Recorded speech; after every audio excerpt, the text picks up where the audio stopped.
皆さんこんにちは、ウプ主のシュラウドです。皆さんこんにちは、アシスタントのシュラミです。今回はこちら、GoPro ヒーロー10になります。GoPro ヒーロー10。なんでまた急に GoPro？いや実はですね、YouTube 始めた最初の頃に GoPro Hero 5を修理してそれをずっと使っていたんですが、さすがに5だと綺麗に撮れなかったり、手ブレやら色々と気になるところが出てきたんですよね。で、今回かなり安く GoPro Hero 10を購入できたのでそちらを今回は動画にしてみました。安く購入した。もしこの動画が少しでも参考になったら、ぜひ評価、チャンネル登録よろしくお願いいたします。それでは行ってみましょう。私のセリフを。ということで GoPro Hero 10を紹介していきたいのですが、発売からもうかなり経っているのでスペックなどはこちらの表で省略します。雑すぎ。まあ発売が2021年なので古いモデルではありますよね。で、今回こちらの GoPro Hero 10をいくらで買ったかというところなんですが、19,800円でしょ。だってサムネに書いてあったし。そうですよね。動画編集時点で新品最安で34,800円ぐらいで、中古でも25,000円から3万円ぐらいする中で、19,800円は安いなと思って購入したんですよね。本当に19,800円で購入したの？まあそうですよね。こちらが購入した時のものになります。レンテオアウトレットさんというお店で何あり D 品で19,800円で購入しました。何ありなの？そうですね。どこら辺が何ありなのか実際に届いたものも含めて説明しましょう。ということで今回購入し、届いたものがこちらになります。GoPro 本体と、キャリーケースになります。これだけ？キャリーケースの中にちょっとしたものが入っていました。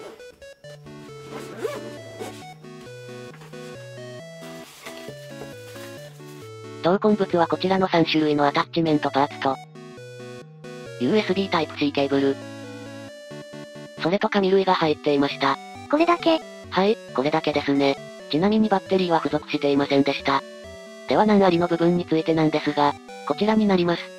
どれ？こちらのマイクカバーが破損しています。マイクカバー？これ壊れてるとなんか問題あるの？この状態で水の中などに入れると内部に水が入ってしまったりするので、防水機能としては役に立たなくなります。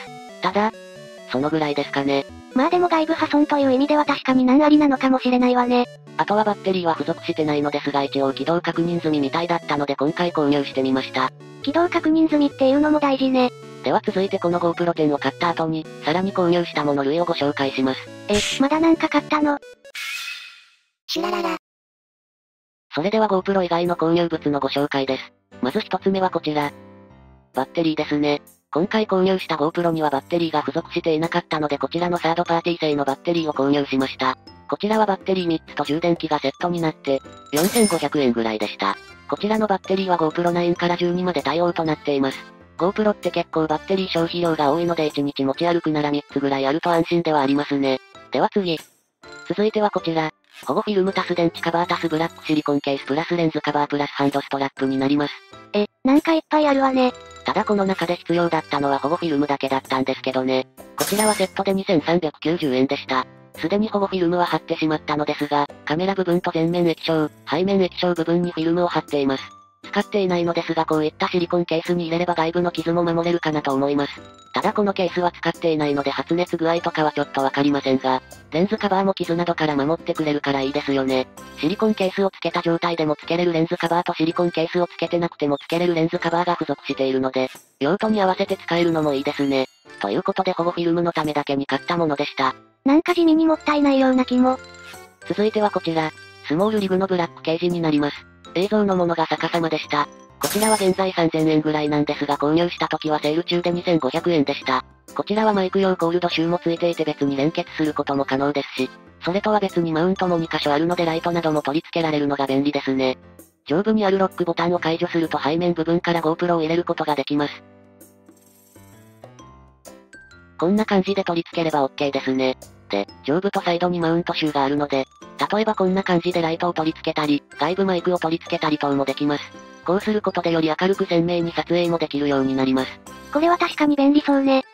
で、この商品のもう一つ良かったのが、バッテリーのサイドカバーも付いているところです。すでに取り付けているところなんですが、純正のサイドカバーには USB-C の部分に穴が開いていなく、こちらのサイドカバーは下部に USB-C に穴があるので給電しながら使ったり、その他外部パーツを使用することもできます。ただ防水機能はなくなるのでご注意ください。では最後、おそらくこれを一番使っているかもしれません。何これ？こちらはウランジ磁気マグネットマウントになります。磁気マグネットマウント。こちらは現在3000円ぐらいなんですが、セールの時に2000円で購入しました。で、こちらなんですが強力なマグネットを使ったマウントで、GoPro と自撮り棒を簡単に付け外ししたりすることができます。実際に使ってみましょう。まずは GoPro をこのマグネットマウントに取り付けます。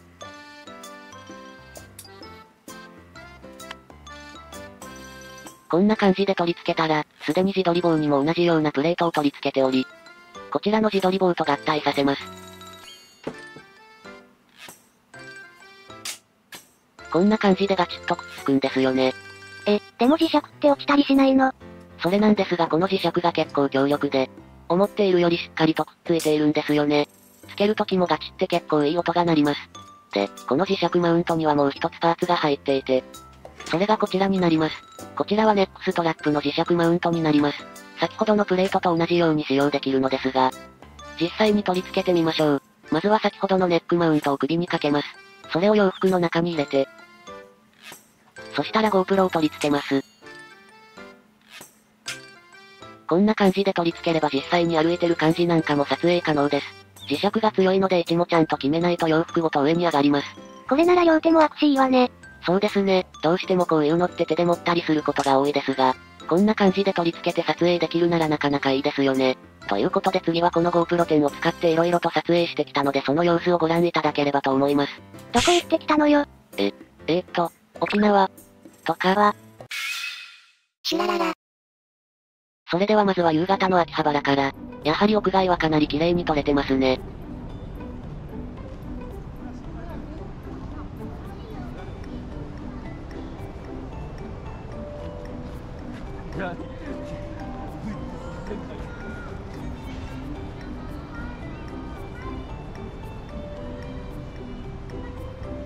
続いて自撮り棒に取り付けて歩いた時の映像です。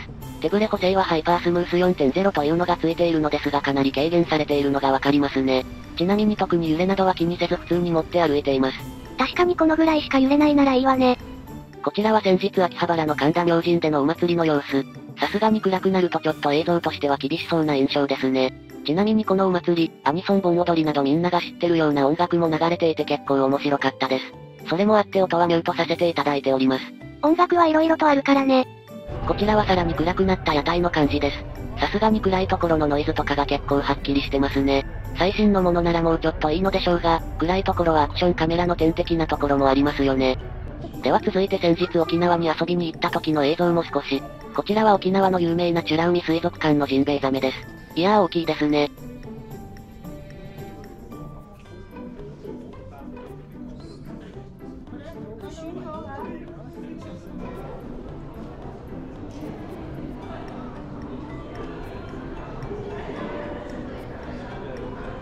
割と水族館のようなところでもこのぐらい撮れるならいいかもしれませんね。マンタも来た。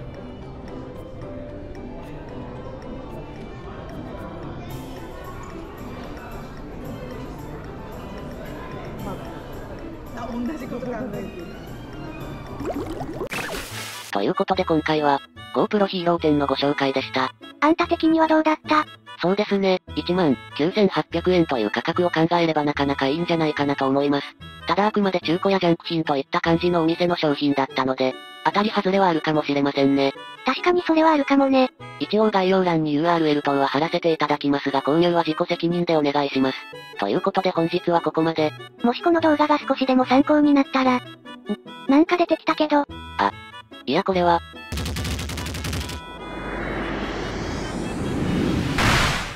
ぜひ評価、チャンネル登録よろしくお願いします。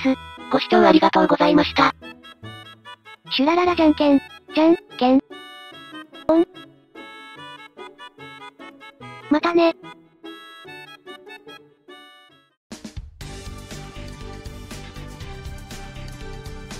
ちょっと後で話があるからね。はい。